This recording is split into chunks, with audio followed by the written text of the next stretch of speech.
आज मैं आपके लिए बहुत ही यूनिक तरह की मिठाई की रेसिपी शेयर करने जा रही हूँ, जो कि बहुत ही ज़्यादा बढ़िया लगती है खाने में। और इस मिठाई की खास बात ये है कि इसे एक बार बनाकर आप महीनों स्टोर करके भी रख सकते हैं।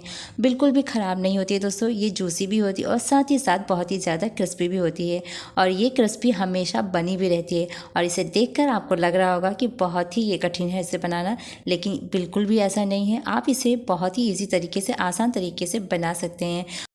और इस मिठाई की खास बात एक ये भी है कि इसमें ना ही आपको मिल्क पाउडर की ज़रूरत है और ना ही मावा। घर में रखी हुई सभी उपलब्ध सामग्रियों से आप इस मिठाई को बनाकर झटपट तैयार कर सकते हैं। तो हेलो दोस्तों, नमस्कार, मैं रितु और आज रितु की रसोई में आपका बहुत स्वागत है। तो आज मैं आपके लिए जो रेसिपी लेके आई हूँ रितु की रसोई में, बहुत ही डिलीशियस सी ये रेसिपी है। और इसे खाने के बाद आपका बार बार मन करेगा बनाने का।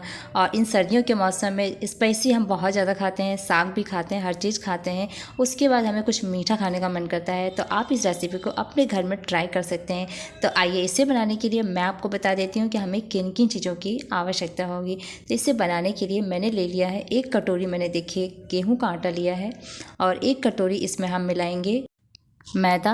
और यदि आपको मैदा न मिलाना हो तो आप गेहूं के आटे से भी केवल बना सकते हैं इस रेसिपी को। बहुत टेस्टी बनती है दोस्तों, बहुत ही अमेजिंग सा इसका स्वाद होता है। और एक बार जब आप इसको, जैसा मैंने आपको बताया कि आप बना लेंगे ना, तो इसको बार बार आप बनाकर घर में खाने का मन करेगा आपका। और अब देखिए, मैंने इसमें डाल दिया है 1 बड़ा चम्मच, मैंने सफ़ेद तिल इस्तेमाल किया है, उसको डाल दिया है। और चुटकी भर हम बिल्कुल 1 पिंच नमक डालेंगे। इससे ज़्यादा नमक बिल्कुल भी नहीं होना चाहिए, अदरवाइज़ का टेस्ट ख़राब हो जाएगा। और अब देखिए, मैंने 2 से 3 चम्मच के करीब मैंने घी डाल दिया है इसमें। ये देखिए, इस तरह से घी से टेस्ट बहुत अच्छा आता है दोस्तों। यदि आप घी नहीं डालना चाहते हो तो इसमें ऑयल भी डाल सकते हैं, क्योंकि हमें इसमें जो खस्तापन है वो इसी तेल से या फिर घी से आएगा। तेल आपको रिफाइंड ऑयल ही इस्तेमाल करना। यदि आप इस मिठाई में घी का इस्तेमाल करते हैं तो बेस्ट ऑप्शन है, क्योंकि बहुत अच्छा टेस्ट आता है दोस्तों यदि आप घी में इसको बनाते हैं। और घी को डालकर अच्छे से हम सभी चीज़ों को मिक्स कर लेंगे। और ये देखिए, हमारा हाथ में लड्डू बनने लगा था। इसका मतलब है कि हमने मोयम, जो घी था, घी का मोयम बहुत अच्छे से इसमें डाल दिया था और अच्छे से इसमें पड़ चुका था। और उसके बाद हमें थोड़ा थोड़ा सा पानी लेकर एक डो तैयार कर लेना है। और डो हमें बहुत ज़्यादा हार्ड नहीं चाहिए। जिस तरह से हम पूरी के लिए डो बनाते हैं उसी तरह का हमें डो चाहिए, न ज़्यादा हार्ड न ज़्यादा सॉफ्ट। तो ये देखिए, इस तरह से हमने बना के रख लिया है। और ये देखिए, इसको हम 10 मिनट के लिए रेस्ट के लिए रख देंगे ढककर। तो ये देखिए, मैंने इसको 10 मिनट के लिए रख दिया है। और तब तक आइए, हम इस मिठाई को बनाने के लिए आइए हम अगली तैयारी कर लेते हैं। तो ये देखिए, इस तरह से मैंने 1 चम्मच घी ले लिया था, इसमें हमने डाल दिया है 1 चम्मच करीब मैंने इसमें मैदा ले लिया है। आप चाहे तो, ये हम स्लरी बना रहे हैं और स्लरी बनाने के लिए आप आटे का भी इस्तेमाल कर सकते हैं। मैंने मैदे का इस्तेमाल किया है। और ये देखिए, इस तरह से हम इसको अच्छे से फेंट लेंगे, यानी कि इसको मिला देंगे और एक लिक्विड के फॉर्म में इसको हम ले आएंगे। घी है दोस्तों, और सर्दियाँ बहुत पड़ रही हैं, तो जल्दी से ये लिक्विड फॉर्म में नहीं आ पाता है। आप चाहें तो इसको हल्का सा गर्म कर सकते हैं। और उसके बाद हमारी स्लैरी जब तैयार हो जाएगी तो अब हम अगली तैयारी की ओर चलते हैं। तो ये देखिए, 10 मिनट हो चुके थे और अब ये देखिए, बहुत अच्छे से ये हमारा जो डो ने अच्छे से रेस्ट कर लिया है। और ये देखिए, इस तरह से अब हम इसमें एक बीच से कट कर लेंगे। तो इसको मैंने 2 भागों में कट कर लिया है। और अब इसको हम एक रोल सा बना लेंगे। तो ये देखिए, इस तरह से हम इसको करके हाथों की सहायता से, हथेलियों की सहायता से इसका रोल बना लेंगे और इतना बड़ा हमारा रोल बनकर रेडी हो जाएगा। और ये देखिए, इसी तरह से अब हम दूसरा जो भाग था उसका भी हम रोल बना लेंगे। ये देखिए, इस तरह से। इससे दोस्तों क्या होगा ना, आसानी से फटाफट आप इस मिठाई को बना सकते हैं। तो ये देखिए, इसको मैंने एक चाकू की सहायता से कट कर लिया है। और आप जैसा देख पा रहे हैं, जैसे पूरी हम बनाते हैं उतना ही लोई को कट करना है। तो ये देखिए, अब दूसरे को भी, जो दूसरा भाग था उसको भी हम इस तरह से कट कर लेंगे। और एक साथ जब कट हो जाता है ना दोस्तों, तो इससे टाइम की भी बचत होती है। तो ये देखिए, एक लोई लेकर हम इस तरह से इसको बना लेंगे। तो ये देखिए, इस तरह से मैंने इसको बना लिया है। हाथों की सहायता से इसको थोड़ा सा दबा देंगे और जिस तरह से हम पूरी बेलते हैं उसी तरह से हमें इसको भी बेल लेना है। तो ये देखिए, यदि नीचे चिपकता है तो या फिर आप तेल का इस्तेमाल कर लीजिए बेलने के लिए, या फिर सूखे आटे का इस्तेमाल कर लीजिए इसको बेलने के लिए। इससे क्या होगा ना, स्लो पे ये चिपकेगा नहीं और आसानी से बेलने में ये बेल जाएंगे। तो ये देखिए, इसकी थिकनेस आप देख पा रहे होंगे, इतना ही हमें इसको थिक रखना है। और इसी तरह से हम सारे लोइयों को बेल लेंगे। तो ये देखिए, मैंने एक साथ ही बेल के रख लिया था। और आप जैसा देख पा रहे होंगे, इसमें मैंने 8 लोइयों को इस तरह से बेलकर रख लिया था। और ये देखिए पूरी इस तरह से हमारी बन चुकी है। और क्योंकि हमें ये लेयर वाली मिठाई बनानी है, इसलिए हमें एक साथ इसको बेल के रख लेना है।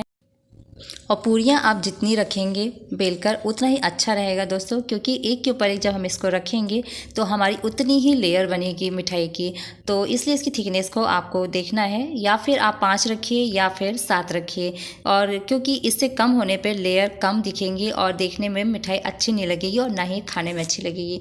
तो लेयर आपको बहुत ज़्यादा चाहिए तो आप 5 या फिर 7 इस तरह से पूरियों को रख सकते हैं। तो ये देखिए इसके ऊपर से मैंने स्लरी लगा दी है और एक के ऊपर एक करके इसी तरह से हमें सारी स्लरी को और पूरियों को एक इस तरह से रख के हमें चिप्स को चिपका देना है। तो ये देखिए इस तरह से मैंने सभी को एक के ऊपर एक करके रख दिया है और इसको हल्का हल्का सा हल्के हाथों से बेल लेंगे।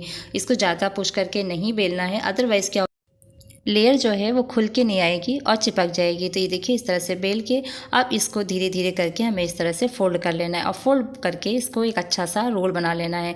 और ये देखिए इस तरह से मैंने इसको रोल बना लिया और किनारे की तरफ हमें थोड़ा सा छोड़ देना है। और अब देखिए इस तरह से हम सादा पानी लेकर इसको इस तरह से चिपका देंगे, ताकि जब इसको तेल में हम डालें तो ये खुले नहीं। और देखिए इस तरह से मैंने इसको चिपका दिया है और इस तरह से आपको भी हल्का हल्का सा दबाकर चिपका लेना है। और ध्यान रखना है दोस्तों, जैसे मैंने आपको बताया कि खुलने का डर होता है, तो इसलिए पूरी चारों तरफ से आप इसको अच्छे से चिपका देंगे पानी लगाकर किनारे की तरफ से। ये देखिए इस तरह से हमें फिर से इसको रोल कर लेना है अच्छे से और थोड़ा सा इसको आप बड़ा कर लेंगे तो अच्छा रहेगा। ये देखिए अब इस तरह से फिर से इसको कट कर लेना है। ये देखिए इस तरह से हमने इसको कट कर लिया है। अब इसमें से एक देखिए मैं आपको उठा के दिखा रही हूँ। ये देखिए कितना बहुत सारी लेयर दिख रही होंगी आपको। यही लेयर बहुत अच्छी लगती है देखने में दोस्तों। और जब आप इसको खाएंगे ना, क्योंकि इसको अभी हम चाशनी में डालेंगे और चाशनी में डालने के बाद ये देखिए इस तरह से लेयर्स के बीच में जब चाशनी जाती है तो बहुत ही मिठाई जो है ना जूसी सी हो जाती है और खाने में मुंह में जाते ही से घुल जाती है और वही टेस्ट लाती है। बहुत अच्छा टेस्ट आता है दोस्तों यदि आप इस तरह से इसको बनाकर खाते हैं तो। और जितनी खुली खुली सी लेयर रहेंगी उसमें जो चाशनी है उतनी ही अच्छे से ऑब्जर्व कर लेगी। तो ये देखिए इस तरह से अब हम इसके डिज़ाइन को बना लेंगे और इस तरह लेयर को बिल्कुल भी दबाना नहीं है और किनारे की तरफ से आप इसको इस तरह से मोड़ देंगे तो एक अच्छे से डिज़ाइन शेप आपका बनकर तैयार हो जाएगा। और यदि नहीं भी किनारे की तरफ से आपको फोल्ड कर मतलब इस तरह से मोड़ना है तो आप ऐसे भी इसको रख सकते हैं। तो ये देखिए हमारी ये मिठाई इस तरह से बनकर हमने इसको बना लिया है। अब इसको हम डीप फ्राई करेंगे। तो इसके पहले सबसे पहले हम चाशनी चढ़ा लेते हैं। तो ये देखिए मैंने भगोना रख दिया है और अब इस भगोने में हम 1 कटोरी चीनी डाल देंगे। ये देखिए चीनी डाल दिया और उसी कटोरी के नाप से हमें 1 कटोरी पानी डाल देना है और 5 से 10 मिनट के लिए गैस पर रख के इसको पका लेना है। और चाशनी की थिकनेस हमें 1 तार की चाशनी तक इसको रखना है। इसकी थिकनेस हमें इतनी ही चाहिए दोस्तों, इससे कम थिकनेस नहीं होना चाहिए। अदरवाइज़ क्या होगा ना, जब हम इस मिठाई को उसमें डालेंगे तो ये सॉफ्ट भी हो जाएगी यदि पतली आपने चाशनी रख दी तो। अब दूसरी तरफ मैंने गैस पर एक दूसरी कढ़ाई चढ़ा दी थी और उसमें मैंने तेल डालकर रख दिया था। और तेल जब गर्म होने लगेगा तो गैस की फ्लेम को स्लो करके आपको रखना है और जब तेल गर्म हो जाएगा तब हमें इस स्टेज पे आके आपको इसमें एक एक मिठाई करके डाल देनी है और इसको अच्छे से डीप फ्राई कर लेना है। और इसको डीप फ्राई करते समय दोस्तों ध्यान रखना है आपको कि गैस की फ्लेम स्लो होनी चाहिए और जिस तरह से हम समोसे कचौरियाँ वगैरह तलते हैं उसी तरह से इसको भी हमें तल लेना है। हल्का सा जब इसमें लालपन सा आने लगेगा इसका कलर, तब हम इसको उतारेंगे। तो 2 से 3 बार इसको हम अलट पलट देंगे और इस तरह से हमारा अच्छे से ये सिक जाएगा। और ये देखिए चाशनी मैं आपको दिखा रही हूँ।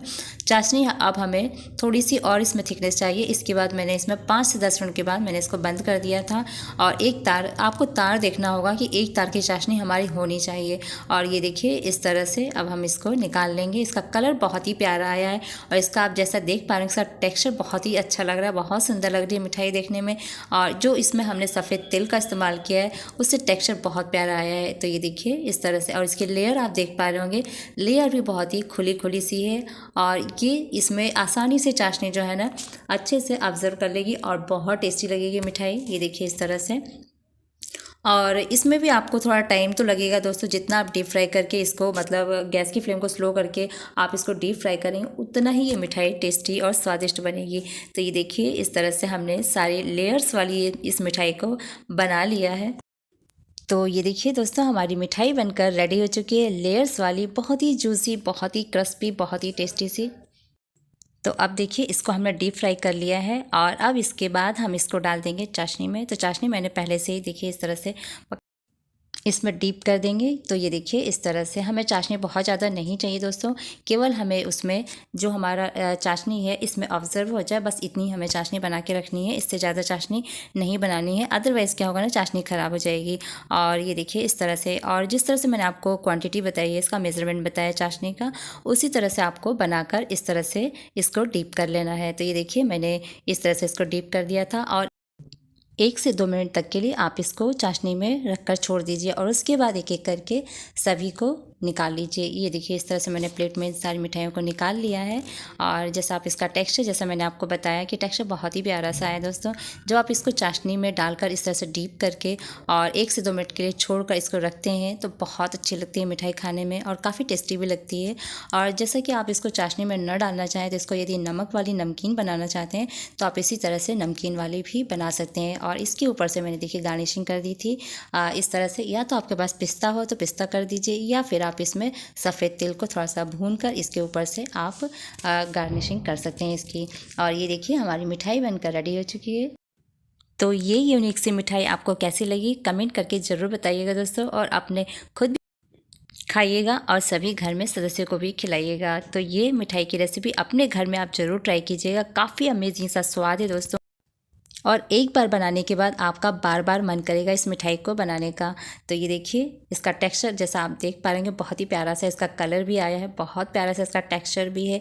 और ये रेसिपी एक ऐसी रेसिपी है इस मिठाई की कि आप इसे महीनों स्टोर करके भी रख सकते हैं। इसकी खास बात एक ये है कि आप इसको स्टोर करके रख सकते हैं और बिल्कुल ये ऐसी एज इट इज़ रहती है, बिल्कुल सॉफ्ट नहीं होती है और क्रिस्पी और खस्तापन इसमें बरकरार रहता है यदि आपने इसको पैक बंद डिब्बे में रखा तो।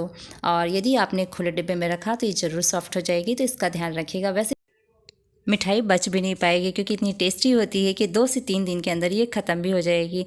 तो एक बार इस मिठाई की रेसिपी को अपने घर में आप ज़रूर ट्राई कीजिएगा और मेरे चैनल को प्लीज़ लाइक सब्सक्राइब शेयर ज़रूर करिएगा। और ये मेरा वीडियो थोड़ा भी अच्छा लगे, थोड़ा भी यूज़फुल लगे तो कमेंट ज़रूर करिएगा, और कोई भी सजेशन हो, कोई भी सलाह हो तो प्लीज़ कमेंट करके ज़रूर बताइएगा। Thank you.